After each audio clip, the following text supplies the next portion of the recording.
کیا تو ہم پر پہرا دینے آیا ہے؟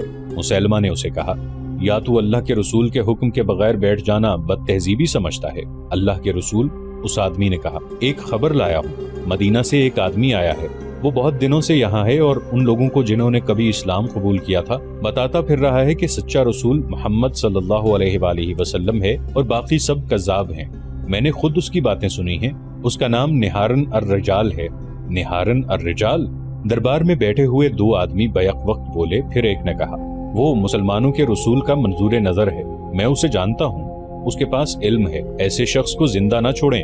دربار میں بیٹھے ہوئے ایک آدمی نے گرج کر کہا، اے خدا کے رسول۔ ایک اور آدمی نے اٹھ کر کہا، کیا تو مجھے اجازت نہیں دے گا کہ میں اس بدبخت کا سر کاٹ کر تیرے قدموں میں رکھ دوں؟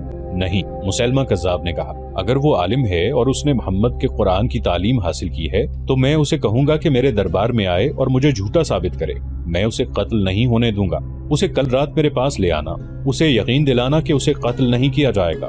الرجال کو مسیلمہ کے ایک آدمی نے کہا کہ اسے اللہ کے رسول مسیلمہ بن حبیب نے اپنے ہاں مدعو کیا ہے، کیا وہ میرے قتل کا انتظام یہی نہیں کر سکتا تھا؟ الرجال نے کہا، میں اسے اللہ کا رسول نہیں مانتا، مجھ پر یہ لازم نہیں کہ میں اس کا حکم مانوں، وہ جہاں چاہے تمہیں قتل کرا سکتا ہے۔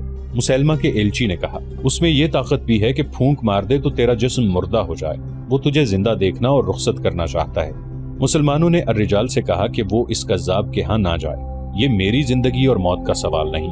الرجال نے کہا، یہ صداقت اور کذاب کا سوال ہے، اگر ایک کذاب کو صدق سے بہراور کرنے میں میری جان چلی جاتی ہے تو یہ سودا مہنگا نہیں، میں آؤں گا۔ الرجال نے کہا، آج ہی رات آؤں گا، مسیلمہ سے کہنا کہ اگر تو سچا نبی ہے تو اپنے وعدے سے پھر نہ جانا۔ ایلچی نے مسیلمہ کذاب کو الرجال کا جواب بتایا۔ الرجال یمامہ کے قلعے میں رہتا تھا۔ مشہور مورخ طبری نے لکھا ہے کہ مسیلمہ اپنے خاص مہمانوں کے لیے بڑا خوشنما خیمہ نصب کرایا کرتا تھا جس کی ساخت مکان جیسی ہوتی تھی۔ یہ خیمہ اندر سے بڑے دلفریب طریقوں اور کپڑوں سے سجایا جاتا تھا۔ صحرا کی راتیں سرد ہوتی تھیں، اس لیے مسیلمہ خیمے میں بڑا خوبصورت آتش دان رکھوا دیا کرتا تھا۔ اس آتش دان میں وہ کوئی چیز یا ایسی جڑی بوٹی رکھ دیا کرتا تھا جس کی خوشبو عطر کی طرح کی ہوتی تھی، لیکن یہ خوشبو اس پر ایسا اثر کرتی تھی جیسے اس خیمے میں سونے والوں کو ہپناٹائز کر لیا گیا ہو۔ مسیلمہ کا شکار بے ہوش یا بے خبر نہیں ہوتا تھا، بلکہ وہ مسیلمہ کے اشاروں پر ناچنے لگتا تھا، خود مسیلمہ پر اس کا اثر نہیں ہوتا تھا۔ مسیلمہ کذاب کو جب یہ اطلاع ملی کہ الرجال آ رہا ہے تو اس نے اپنا مخصوص خیمہ نصب کرایا اور اس میں وہ تمام انتظامات کرا دیے جو وہ کرایا کرتا تھا۔ اس نے رات کے لیے آتش دان بھی رکھوا دیا۔ الرجال آیا تو مسیلمہ نے باہر آ کر اس کا استقبال کیا۔ تم ایک رسول کے بھیجے ہوئے آدمی ہو، مسیلمہ نے کہا، اور میں بھی رسول ہوں، اس لیے تمہارا احترام میرا فرض ہے۔ میں صرف اسے رسول مانتا ہوں جس نے مجھے یہاں بھیجا ہے، الرجال نے کہا، اور میں تمہیں یہ کہتے ہوئے نہیں ڈروں گا کہ تم کذاب ہو۔ مسیلمہ مسکرایا اور الرجال کو خیمے میں لے گیا۔ تاریخ میں اس سوال کا جواب نہیں ملتا کہ خیمے میں مسیلمہ اور الرجال کے درمیان کیا باتیں ہوئیں، کیسی سودے بازی یا کیسا شعبدہ یا کیسا جادو تھا کہ اگلی صبح جب الرجال خیمے سے نکلا تو اس کے منہ سے پہلی بات یہ نکلی کہ اس میں کوئی شبہ نہیں کہ مسیلمہ اللہ کا سچا رسول ہے اور اس پر وحی نازل ہوتی ہے۔ اس نے یہ بھی کہا کہ میں نے محمد کو یہ بھی کہتے ہوئے سنا ہے کہ مسیلمہ سچا نبی ہے۔ الرجال کی حیثیت صحابی کی تھی، اس لیے مسلمانوں نے اس پر اعتماد کیا۔ الرجال بنو حنیفہ سے تعلق رکھتا تھا۔ الرجال کا اعلان سن کر بنو حنیفہ کے لوگ جوق در جوق مسیلمہ کو اللہ کا رسول مان کر اس کی بیعت کو آ گئے۔ مورخ لکھتے ہیں کہ مسیلمہ نے یہ سوچ کر الرجال کو قتل نہیں کرایا تھا کہ وہ عالم ہے اور صحابی کا درجہ رکھتا ہے، اگر اسے ہاتھ میں لے لیا جائے تو بیعت کرنے والوں کی تعداد میں اضافہ ہو جائے گا۔ چنانچہ اس شخص کو ہاتھ میں لینے کے لیے آتش دان کا اور اپنی زبان کا جادو چلایا اور الرجال کو اپنا دست راست بنا لیا۔ الرجال نے مسیلمہ کی جھوٹی نبوت میں روح پھونک دی۔ اکثر ماں باپ اپنے نوزائیدہ بچوں کو رسول کریم صلی اللہ علیہ وآلہ وسلم کے پاس لاتے اور آپ صلی اللہ علیہ وآلہ وسلم بچے کے سر پر ہاتھ پھیرا کرتے تھے۔ الرجال نے مسیلمہ کذاب کو مشورہ دیا کہ وہ بھی نوزائیدہ بچوں کے سروں پر ہاتھ پھیرا کرے۔ مسیلمہ کو یہ بات اچھی لگی، اس نے کئی نوزائیدہ بچوں اور بچیوں کے سروں پر ہاتھ پھیرا۔ مورخوں نے لکھا ہے کہ یہ بچے جب سن بلوغت میں داخل ہوئے تو ان کے سروں کے بال اس طرح جھڑ گئے کہ کسی مرد یا عورت کے سر پر ایک بھی بال نہ رہا۔ اس وقت تک مسیلمہ کو مرے ہوئے زمانہ گزر گیا تھا۔ اس دوران ایک عورت نے بھی نبوت کا دعویٰ کیا، اس کا نام سجاع تھا، وہ الحارث کی بیٹی تھی، اسے ام صادرہ بھی کہا جاتا تھا۔ اس کی ماں عراق کے ایک قبیلے سے تھی اور باپ بنو یربوع سے تعلق رکھتا تھا۔ الحارث اپنے قبیلے کا سردار تھا۔ سجاع بچپن سے خود سر اور آزاد خیال تھی۔ وہ چونکہ سرداروں کے خاندان میں جنی پلی تھی، اس لیے دوسروں پر حکم چلانا اس کی سرشت میں شامل تھا۔ وہ غیر معمولی طور پر ذہین اور عقل مند تھی۔ ایک دو مورخوں نے لکھا ہے کہ یہ غیب دان بھی تھی اور وہ آنے والے وقت کو قبل از وقت جان لیتی تھی۔ اس کے متعلق اختلاف رائے بھی پایا جاتا ہے، لیکن یہ بات سب نے متفقہ طور پر کہی ہے کہ سجا قدرتی طور پر شاعرہ تھی، ہر بات منظوم کیا کرتی۔ اس کی زبان میں چاشنی تھی۔ اس کی ماں کا قبیلہ عیسائی تھا، اس لیے سجا نے بھی عیسائیت کو ہی پسند کیا۔ سجا کے کانوں میں یہ خبریں پڑیں کہ طلحہ اور مسیلمہ نے بھی نبوت کا دعویٰ کیا ہے اور لوگ ان کی بیعت کر رہے ہیں، تو اس نے بھی نبوت کا دعویٰ کر دیا۔ وہ جوان ہو چکی تھی۔ خدا نے اسے دیگر اوصاف کے علاوہ حسن بھی دیا تھا۔ اس کے سراپا اور چہرے پر ایسا تاثر تھا کہ لوگ اس سے مسحور ہو کر اسے نبی مان لیتے تھے۔ بہت سے لوگ اس کی شاعری سے متاثر ہوئے۔ وہ صرف نبی بن کے کہیں بیٹھنا نہیں چاہتی تھی۔ اس نے اپنے پیروکاروں کی ایک فوج تیار کر لی اور بنی تمیم کے ہاں جا پہنچی۔ ان قبائل کے جو سردار تھے وہ رسول اکرم صلی اللہ علیہ وآلہ وسلم کے مقرر کیے ہوئے تھے۔ یہ تھے زبرقان بن بدر، قیس بن عاصم، وقی بن مالک اور مالک بن نویرہ۔ سجا نے مالک بن نویرہ کو اپنے پاس بلایا اور اسے کہا کہ وہ مدینہ کو تہہ تیغ کرنے آئی ہے اور بنی تمیم اس کا ساتھ دیں۔ مالک بن نویرہ نے اسے بتایا کہ کئی قبیلے اسے پسند نہیں کرتے، پہلے انہیں زیر کرنا ضروری ہے۔ سجا زیر کرنے کا مطلب کچھ اور سمجھتی تھی۔ اس کے پاس اچھا خاصا لشکر تھا۔ مالک نے اس میں اپنی فوج شامل کر دی اور قبیلوں کی بستیوں پر حملہ آور ہوئے۔ قبیلے ان کے آگے ہتھیار ڈالتے چلے گئے، لیکن سجا نے انہیں یہ کہنے کے بجائے کہ اسے نبی مانے، ان کے گھر لوٹ لیے اور ان کے مویشی چھین لیے۔ اس مال غنیمت سے اس کا لشکر بہت خوش ہوا۔ اس کی لوٹ مار کی شہرت دور دور تک پھیل گئی۔ سجا ایک مقام نباج پر پہنچی اور اس علاقے کی بستیوں میں لوٹ مار شروع کر دی، لیکن یہ قبیلے متحد ہو گئے اور سجا کو شکست ہوئی۔ وہ ایک اور حملہ کرنا چاہتی تھی، لیکن اسے ایک مجبوری کا سامنا تھا۔ اس کے لشکر کے کئی سرداروں کو نباج کے قبیلوں نے پکڑ کر قید میں ڈال دیا تھا۔ سجا نے اپنا ایک ایلچی ان قیدیوں کی رہائی کے لیے بھیجا۔ پہلے اس علاقے سے کوچ کرو، قبیلوں کے سرداروں نے ایلچی سے کہا، تمہیں تمہارے قیدی مل جائیں گے۔ سجا نے یہ شرط قبول کر لی اور اپنے سرداروں کو آزاد کرا کے اس علاقے سے نکل گئی۔ اس کے سرداروں نے اس سے پوچھا کہ اب کدھر کا ارادہ ہے؟ یمامہ، سجا نے کہا۔ وہاں مسیلمہ بن حبیب کوئی شخص ہے جس نے نبوت کا دعویٰ کر رکھا ہے، اسے تلوار کی نوک پر رکھنا ضروری ہے، لیکن یمامہ کے لوگ جنگ و جدل میں بہت سخت ہیں، ایک سردار نے اسے کہا، اور مسیلمہ بڑا طاقتور ہے۔ سجا نے کچھ اشعار پڑھے جن میں اس نے اپنے لشکر سے کہا تھا کہ ہماری منزل یمامہ ہے۔ مسیلمہ کذاب نے اپنے جاسوسوں کو دور دور تک پھیلایا ہوا تھا۔ اسے یہ اطلاع دی گئی کہ ایک لشکر یمامہ کی طرف بڑھا آ رہا ہے۔ مسیلمہ نے یہ معلوم کرا لیا کہ یہ سجا کا لشکر ہے۔ اس نے الرجال کو بلایا، کیا تم نے سنا کہ سجا کا لشکر آ رہا ہے الرجال؟ مسیلمہ نے کہا، لیکن میں ان سے لڑنا نہیں چاہتا۔ تم جانتے ہو کہ اس علاقے میں مسلمانوں کی فوج موجود ہے جس کا سالار اکرمہ ہے۔ کیا ہمارے لیے یہ بہتر نہیں ہوگا کہ سجا اور اکرمہ کی لڑائی ہو جائے اور جب دونوں لشکر آپس میں الجھے ہوئے ہوں اس وقت ہم اس پر حملہ کر دیں؟ اگر ان کی ٹکر نہ ہوئی تو تم کیا کرو گے؟ الرجال نے کہا، پھر میں سجا کے ساتھ دوستی کا معاہدہ کروں گا۔ مسیلمہ نے کہا۔ صورت وہی پیدا ہو گئی۔ سجا اور اکرمہ رضی اللہ عنہ کی فوجیں ایک دوسرے سے بے خبر رہیں اور سجا یمامہ کے بالکل قریب آ گئی۔ مسیلمہ نے اپنا ایک ایلچی سجا کے پاس اس پیغام کے ساتھ بھیجا کہ سجا اس سے ملنے اس کے پاس آئے تاکہ دوستی کا معاہدہ کیا جا سکے۔ سجا نے جواب بھیجا کہ وہ آ رہی ہے، لیکن مسیلمہ کو قبل از وقت اطلاع مل گئی کہ سجا اپنے لشکر کو ساتھ لا رہی ہے۔ اس نے سجا کو پیغام بھیجا کہ لشکر کو ساتھ لانے سے میں یہ سمجھوں گا کہ تم دوستی کی نیت سے نہیں آ رہی، زیادہ سے زیادہ یہ کر سکتی ہو کہ اپنے چند ایک محافظوں کو ساتھ لے آؤ۔ یا رسول، مسیلمہ کے ایک درباری نے اسے کہا، سنا ہے کہ سجا کا لشکر اتنا بڑا ہے کہ یمامہ کی وہ اینٹ سے اینٹ بجا دے گا، اور یہ بھی سنا ہے، ایک اور نے کہا، وہ قتل و غارت کر کے اور لوٹ مار کر کے چلی جاتی ہے، اس سے وہی محفوظ رہتا ہے جو اس کی نبوت کو تسلیم کر لیتا ہے۔ کیا تم مجھے ڈرا رہے ہو؟ مسیلمہ نے پوچھا، کیا تم یہ مشورہ دینا چاہتے ہو کہ میں اپنی نبوت سے دستبردار ہو کر اس کی نبوت کو تسلیم کر لوں؟ نہیں اللہ کے رسول، اسے جواب ملا، ہمارا مطلب احتیاط سے ہے، وہ کوئی اپنا ہاتھ نہ دکھا جائے۔ مسیلمہ نے قہقہہ لگایا اور کہا، تم شاید میری صورت دیکھ کر مشورہ دے رہے ہو، کیا تم مجھے کوئی ایسی عورت دکھا سکتے ہو جو میرے پاس آئی ہو اور میری گرویدہ نہ ہو گئی ہو؟ سجا کو آنے دو، وہ آئے گی جائے گی نہیں، اور وہ زندہ بھی رہے گی۔ وہ آ گئی اور لشکر کے بغیر آئی۔ یمامہ کے لوگوں نے اسے دیکھا اور آوازیں سنائی دیں۔ اتنی خوبصورت اور ترادار عورت پہلے کبھی نہیں دیکھی تھی۔ اگر نبوت حسن پر ملتی ہے تو اس عورت کو نبوت مل سکتی ہے۔ اس کے ساتھ 40 محافظ تھے جو اعلیٰ نسل کے گھوڑوں پر سوار تھے۔ ایک سے ایک خوبصورت جوان تھا، کمر سے تلواریں لڑک رہی تھیں اور ان کے ہاتھوں میں برچھیاں تھیں۔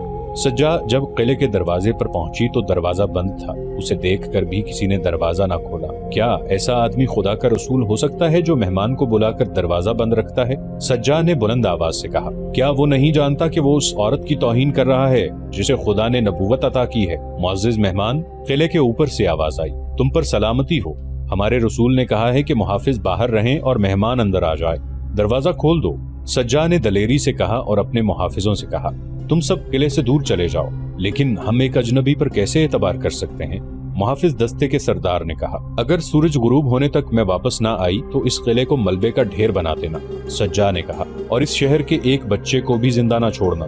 میری لاش کو مسلمہ اور اس کے خاندان کے خون سے نہلا کے یہیں دفن کر دینا، لیکن مجھے یقین ہے کہ میں قلعے سے کچھ لے کر نکلوں گی۔ محافظ چلے گئے اور دروازہ کھل گیا، مگر اس کے استقبال کے لیے مسلمہ موجود نہیں تھا۔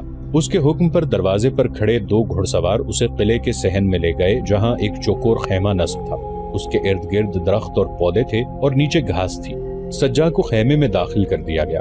اندر کی سجاوٹ نے اسے مسحور کر دیا، مگر مسلمہ وہاں نہیں تھا۔ وہ بیٹھ گئی۔ تھوڑی دیر بعد مسلمہ خیمے میں داخل ہوا۔ سجا نے اسے دیکھا تو اس کے ہونٹوں پر مسکراہٹ آ گئی۔ اس مسکراہٹ میں تمسخر تھا۔ سجا نے اتنا بدصورت آدمی کبھی نہیں دیکھا تھا۔ اتنے چھوٹے قد کا آدمی شاذ و نادر ہی کبھی نظر آتا تھا۔ کیا تم نے نبوت کا دعویٰ کیا ہے؟ سجا نے اس سے طنزیہ لہجے میں پوچھا۔ دعویٰ کرنا کچھ اور بات ہے، مسلمہ نے سجا کی آنکھوں میں آنکھیں ڈال کر کہا۔ یہ سچ ہے کہ میں خدا کا بھیجا ہوا رسول ہوں۔ میں محمد کو رسول نہیں مانتا، لیکن اس نے اپنی رسالت منوا لی ہے۔ لوگ اس لیے مان گئے ہیں کہ قبیلہ قریش کی تعداد اور طاقت زیادہ ہے۔ انہوں نے اب دوسروں کے علاقوں پر قبضہ کرنا شروع کر دیا ہے۔ تبری نے چند ایک حوالوں سے لکھا ہے کہ مسلمہ نے سجا کی آنکھوں میں آنکھیں ڈال دیں۔ اس کے ہونٹوں پر دل فریب مسکراہٹ تھی۔ بہت عرصہ بعد سجا نے کسی موقع پر کہا تھا کہ اس نے اتنی چھوٹی چھوٹی آنکھیں میری آنکھوں میں ڈالیں تو مجھے ایسا محسوس ہوا کہ جیسے ٹھگنا سا یہ بدصورت آدمی پراسرار سا ایک اثر بن کر آنکھوں کے راستے میرے وجود میں اتر رہا ہے۔ مجھے اطمینان سا ہونے لگا کہ یہ شخص مجھے قتل نہیں کرے گا۔ کچھ اور وقت گزرا تو اس احساس نے جیسے مجھے بے بس کر دیا کہ میں اس کے وجود میں سما جاؤں گی اور میرا وجود ختم ہو جائے گا۔ اگر تم نبی ہو تو کوئی الہامی بات کرو، سجا نے کہا۔ تم نے کبھی سوچا ہے کہ تم کس طرح پیدا ہوئی تھی؟ مسلمہ نے ایسے انداز سے کہا جیسے شعر پڑھ رہا ہو۔ تم نے شاید یہ بھی نہیں سوچا کہ جس طرح تم پیدا ہوئی تھی اس طرح تم بھی انسانوں کو پیدا کرو گی، مگر تنہا نہیں، مجھے خدا نے بتایا ہے۔ اس نے قرآن کی آیات کی طرز کے الفاظ بولے۔ وہ ایک زندہ وجود سے زندہ وجود پیدا کرتا ہے، پیٹ سے، انتڑیوں سے۔ خدا نے مجھے بتایا ہے کہ عورت مانند ظرف کے ہے جس میں کچھ ڈال کر نکالا جاتا ہے، ورنہ ظرف بیکار ہے۔ سجا مسحور ہوتی چلی گئی۔ مسلمہ شاعروں کے لب و لہجے میں باتیں کرتا رہا۔ سجا نے محسوس ہی نہیں کیا کہ مسلمہ اس کے جذبات کو مشتعل کر رہا ہے، اور وہ یہ بھی محسوس نہ کر سکی کہ سورج غروب ہو چکا ہے۔ مجھے یقین ہے کہ تم آج رات یہیں رہنا چاہو گی، مسلمہ نے کہا۔ اگر چہرے دیکھنے ہیں تو تم دن ہو، میں رات ہوں، مگر تم نے اس پر بھی غور نہیں کیا ہوگا کہ دن پر رات کیوں غالب آ جاتی ہے، اور دن اپنا سورج رات کی تاریک گود میں کیوں ڈال دیتا ہے۔ یہ ہر روز ہوتا ہے، اس کا وقت مقرر ہے۔ رات سورج کی چمک دمک کو کھا نہیں جاتی، بڑے پیار سے اسے جگا کر دوسرے افق پر رکھ دیتی ہے۔ ہاں مسلمہ، سجا نے کہا، میرا جی چاہتا ہے کہ میں مان لوں کہ تم سچے نبی ہو۔ اتنا بدصورت آدمی اتنی خوبصورت باتیں نہیں کر سکتا۔ کوئی غیبی طاقت ہے جو تم سے اتنی اچھی باتیں کرا رہی ہے۔ وہ چونک پڑی اور بولی، سورج غروب ہو گیا ہے۔ اگر میں نے قلعے کی دیوار پر کھڑے ہو کر اپنے محافظوں کو یہ نہ بتایا کہ میں زندہ ہوں تو تمہاری بستیوں کی گلیوں میں خون بہنے لگے گا۔ مسلمہ نے اسے اپنے 2 محافظوں کے ساتھ قلعے کی دیوار پر بھیج دیا اور خیمے میں رکھا ہوا آتش دان جلانے کا حکم دیا۔ فانوس بھی روشن ہو گئے۔ مسلمہ نے آتش دان میں چھوٹی سی کوئی چیز رکھ دی۔ کمرے میں خوشبو پھیلنے لگی۔ سجا واپس خیمے میں آئی تو اس پر خمار ستاری ہونے لگا۔ وہ عام سی عورتوں کی طرح رومان انگیز باتیں کرنے لگی۔ کیا یہ اچھا نہیں ہوگا کہ ہم میاں بیوی بن جائیں؟ مسلمہ نے اس کی آنکھوں میں آنکھیں ڈال کر پوچھا۔ اس سے اچھی کوئی بات نہیں ہو سکتی، سجا نے مخمور سی آواز میں جواب دیا۔ صبح طلوع ہوئی تو سجا اس انداز سے باہر نکلی جیسے دلہن اپنی پسند کے دلہا کے ساتھ ازدواجی زندگی کی پہلی رات گزار کر نکلی ہو۔ قلعے میں شادیانے بجنے لگے۔ سجا کے لشکر تک یہ خبر پہنچی کہ سجا نے مسلمہ کے ساتھ شادی کر لی ہے۔ یہ شادی اسلام کے لیے بہت بڑا خطرہ بن گئی۔ ارتداد کے 2 لشکر متحد ہو گئے، لیکن یہ اتحاد جلد بکھر گیا کیونکہ مسلمہ نے سجا کو دھوکہ دیا اور وہ دل برداشتہ ہو کر عراق اپنے قبیلے چلے گئے۔ مسلمہ نے اپنے لیے ایک بہت بڑے خطرے کو ختم کر دیا تھا۔ سجا کو اتنا صدمہ ہوا کہ وہ نبوت کے دعوے سے دستبردار ہو گئی۔ بعد میں وہ مسلمان ہو گئی اور کوفہ چلی گئی تھی۔ اس نے بڑی لمبی عمر پائی اور متقی اور پارسا مسلمان کی حیثیت سے مشہور رہی۔ رسول کریم صلی اللہ علیہ وآلہ وسلم کے وصال کے ساتھ ہی ہر طرف بغاوت اور عہد شکنی کا طوفان اٹھ کھڑا ہوا۔ ایک طوفان صحابہ رضی اللہ عنہ کے اپنے ہاں اٹھا۔ یہ خلیفہ اول کے انتخاب کا مسئلہ تھا۔ انصار اور مہاجرین کے درمیان کھچاؤ سا بھی پیدا ہو گیا۔ ابو بکر رضی اللہ عنہ نے آخر یہ فیصلہ عمر رضی اللہ عنہ اور ابو عبیدہ رضی اللہ عنہ پر چھوڑا اور کہا کہ یہ دونوں جسے پسند کریں اسے سب خلیفہ مان لیں۔ آپ مہاجرین میں سب سے افضل ہیں۔ عمر رضی اللہ عنہ نے فیصلہ ابو بکر رضی اللہ عنہ کے حق میں دیا اور ان سے کہا، غار میں آپ رسول اللہ صلی اللہ علیہ وآلہ وسلم کے رفیق اور نماز پڑھانے میں ان کے قائم مقام رہے ہیں۔ دین کے احکام میں نماز سب سے افضل ہے۔ ہمیں ایسا کوئی شخص نظر نہیں آتا جو آپ سے بدتر ہو۔ بلا شک آپ خلافت کے حقدار ہیں۔ سب سے پہلے عمر رضی اللہ عنہ نے آگے بڑھ کر ابو بکر رضی اللہ عنہ کے ہاتھ پر بیعت کی۔ اس کے بعد ابو عبیدہ رضی اللہ عنہ اور بشیر رضی اللہ عنہ بن سعد نے بیعت کی۔ جب اعلان عام ہوا کہ ابو بکر رضی اللہ عنہ خلیفہ رسول صلی اللہ علیہ وآلہ وسلم ہوں گے تو لوگ بیعت کے لیے دوڑے آئے۔ مسجد نبوی صلی اللہ علیہ وآلہ وسلم میں بیعت عام ہوئی۔ ابو بکر رضی اللہ عنہ نے پہلا خطبہ خلافت دیا۔ لوگو، خدا کی قسم میں نے خلافت کی خواہش کبھی نہیں کی تھی، نہ کبھی دل میں نہ کبھی ظاہری طور پر اس کے لیے اللہ سے دعا کی تھی، لیکن اس ڈر سے یہ بوجھ اپنے ناتواں کندھوں پر اٹھا لیا کہ اختلاف جھگڑے کی صورت اختیار نہ کر جائے، ورنہ خلافت اور امارت میں مجھے کوئی راحت نظر نہیں آتی۔ ایک بوجھ مجھ پر ڈال دیا گیا ہے جسے اٹھانے کی طاقت مجھ میں کم ہے۔ اللہ کی مدد کے بغیر میں اس بوجھ کو اٹھا نہیں سکوں گا۔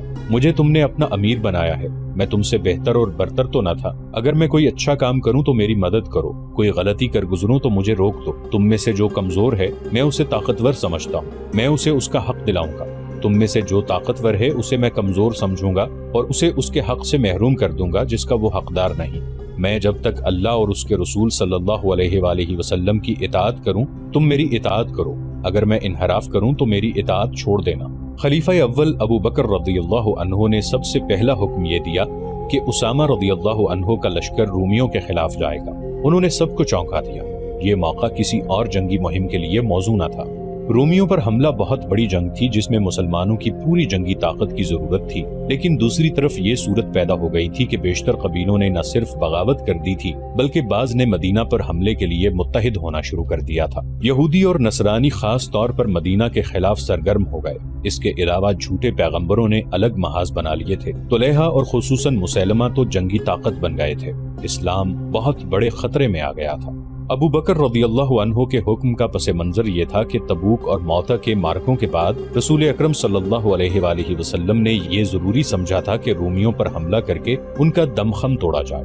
تبوک اور موتا کے مارکوں میں تو یہ کامیابی حاصل کی گئی تھی کہ ان قبیلوں کو مطیع کر لیا گیا تھا جن کا خطرہ تھا کہ وہ رومیوں کے ساتھ اتحاد کر لیں گے۔ ان رومیوں کو ختم کرنا ضروری تھا۔ یہ فیصلہ ملک گیری کی خاطر نہیں بلکہ نظریاتی دفاع کے لیے کیا گیا تھا۔ یہودی اور نصرانی اسلام کے خلاف رومیوں کے کیمپ میں چلے گئے تھے۔ رسول اللہ صلی اللہ علیہ وآلہ وسلم نے رومیوں پر حملے کے لیے ایک لشکر تیار کیا تھا جس میں مہاجرین اور انصار کے سرکردہ افراد بھی شامل تھے۔ اس لشکر کے سپہ سالار زید رضی اللہ عنہ بن حارثہ کے بیٹے اسامہ رضی اللہ عنہ تھے۔ ان کی عمر بمشکل 20 سال تھی۔ مورخوں نے لکھا ہے کہ اسامہ رضی اللہ عنہ کو رسول اللہ صلی اللہ علیہ وآلہ وسلم نے اس لیے سپہ سالار مقرر کیا تھا کہ نوجوانوں میں قیادت کا شوق پیدا ہو اور وہ اپنے آپ میں اسامہ رضی اللہ عنہ جیسی صلاحیتیں پیدا کرنے کی کوشش کریں۔ اسامہ رضی اللہ عنہ کو رسول کریم صلی اللہ علیہ وآلہ وسلم ویسے بھی بہت چاہتے تھے۔ اسامہ رضی اللہ عنہ کے والد زید رضی اللہ عنہ بن حارثہ جنگ موتا میں شہید ہو گئے تھے۔ اسامہ رضی اللہ عنہ میں لڑکپن ہی سے عسکری صلاحیتیں اور شجاعت پیدا ہو گئی تھی۔ جنگ احد کے وقت اسامہ رضی اللہ عنہ بچے تھے، اس لیے اس جنگ میں شریک نہ ہو سکے، لیکن اسلامی لشکر مدینہ سے روانہ ہوا تو اسامہ رضی اللہ عنہ رستے میں کہیں چھپ کر بیٹھ گئے۔ جب لشکر ان کے قریب سے گزرا تو وہ لشکر میں شامل ہو گئے۔ ان کی مراد پھر بھی پوری نہ ہوئی۔ انہیں میدان جنگ میں دیکھ لیا گیا اور واپس بھیج دیا گیا۔ البتہ جنگ حنین میں انہوں نے سب کو دکھا دیا کہ شجاعت کیا ہوتی ہے۔ جب رسول مقبول صلی اللہ علیہ وآلہ وسلم نے اسامہ رضی اللہ عنہ کو رومیوں پر حملہ کرنے والے لشکر کی سپہ سالاری سونپی تھی تو بعض لوگوں نے اعتراض کیا تھا کہ جس لشکر میں ابو بکر رضی اللہ عنہ اور عمر رضی اللہ عنہ جیسے اعلیٰ حیثیت اور تجربے کے بزرگ شامل ہیں، اس لشکر کی سپہ سالاری کل کے بچے کو دینا مناسب نہیں۔ یہ اعتراض رسول اللہ صلی اللہ علیہ وآلہ وسلم تک اس وقت پہنچا جب آپ صلی اللہ علیہ وآلہ وسلم زندگی کے آخری بخار میں مبتلا تھے۔ آپ صلی اللہ علیہ وآلہ وسلم میں بولنے کی بھی سکت نہیں تھی۔